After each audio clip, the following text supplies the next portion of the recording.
as is our wont every second Saturday, we have the very fabulous Kate Herbert on in. But today she's called in because she just called in because it's a bit hot, isn't it, Nick? And Nick's in the hot seat as well. So, Kate, welcome to the show. Hope you're doing well. Yep, doing well. And listening to the wind outside the window, it's mad out there. Yeah, it is quite the breeze. So, Kate, what have you been to see this week?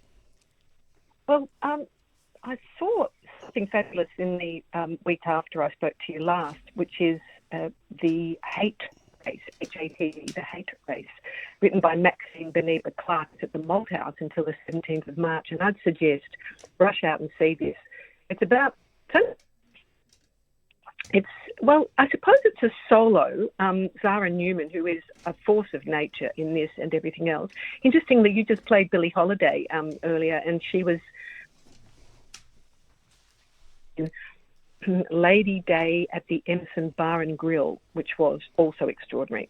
A wonderful sort of hour and a half with her. So this she's just commanding the stage, and she populates the stage with a parade of characters. It's at the Beckett Theatre. Parade of characters from the life of the woman at its centre, and that's Maxine Clarke. So it's a memoir written by Maxine Clarke, which is about her childhood in Australia.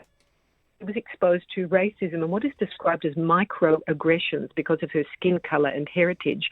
Now, she has British Afro-Caribbean parents, so father was a professor of mathematics, mother was an actress, and Newman, who is charismatic and exceptional as a performer and her impeccable in her telling of the story, you can tell I'm a fan, she skillfully embodies the characters from Clarke's life, including the parents, teachers, best friends, worst enemies, assorted bullies, and she transforms herself, and by doing that transports us into the world of Maxine's childhood.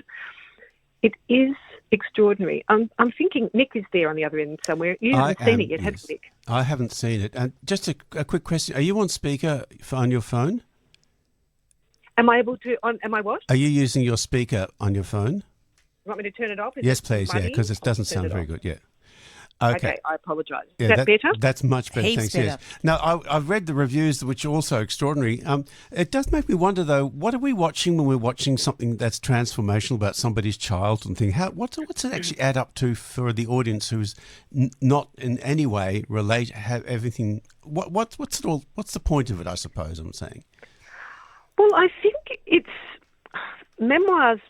People's lives and creative non-fiction has become very big in the book territory, but it's also used a lot in creating films and series, etc. I think there are a number of things. The story it's gentle. It's not battering people with "I had a bad childhood." It's there are moments when she's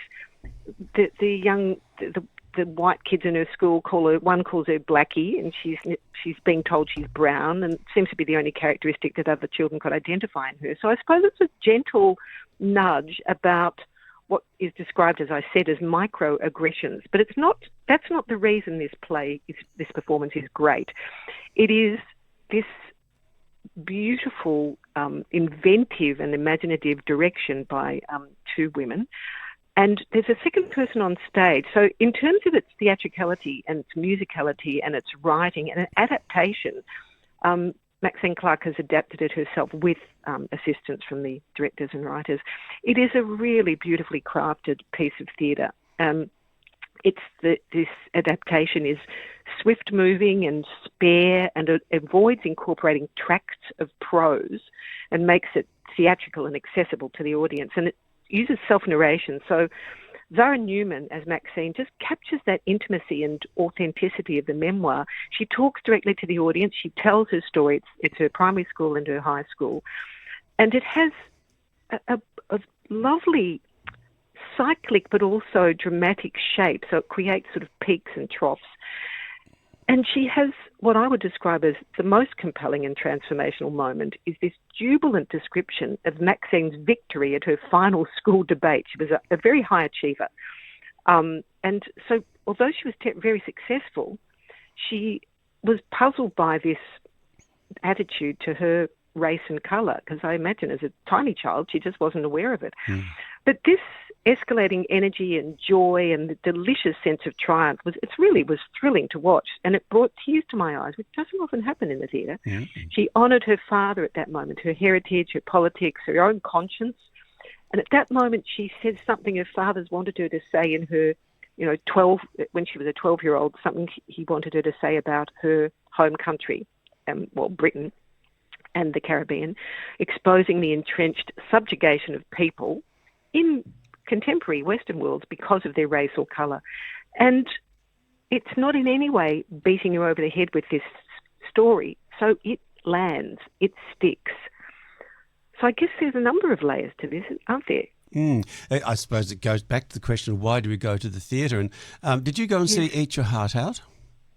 No, I wasn't able to at an unwell day. You saw it, didn't you? I saw it. Went was keen to see the other it. night. Yes, look, it's also very good. But when you're talking about layers and the text and stuff, it was actually a really good night's theatre.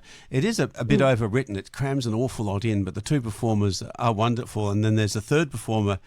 It's a strange play because it's got a whole level of farce running through it, a bit like the I don't know what, the Dinner Party. You know that German film that gets shown every. There's this a character who plays a very dinner party sort of waiter. So it's a sort of strange mix of absurd and some politics. So there's probably a bit too much crammed into it, but it's actually a really good evening's entertainment. And asking why do we go to the theatre?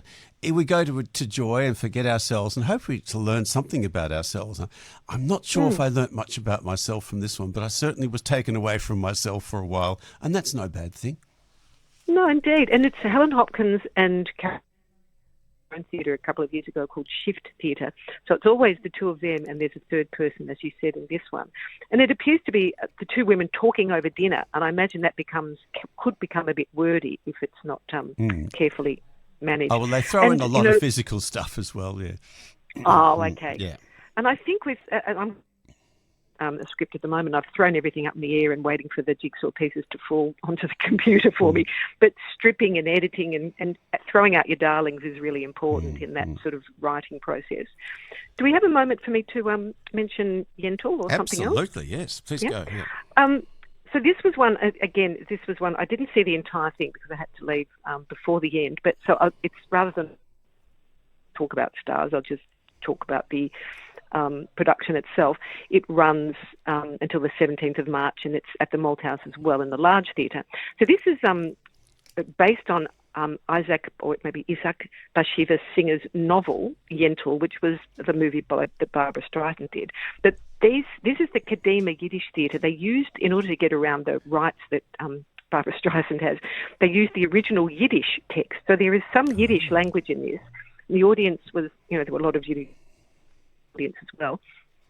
But the adaptation uses some Yiddish dialogue with surtitles. So for those of us who don't speak Yiddish, we're able to understand. It adds a layer of authenticity and eccentricity. Tells the story of Yentl, who's played by Amy Hack, who is really very compelling on stage. Young woman who wants to be a Jewish scholar but is not permitted because of her gender, because the religious study in the Jewish religion is the preserve of males. So she studies in secret with her father, changes her plans when he dies, dresses as a man with the encouragement of a mischievous, sometimes wicked, Dybbuk, played by the inimitable Evelyn Craig. Who better to do that, eh? Oh, indeed. Wicked and, perky.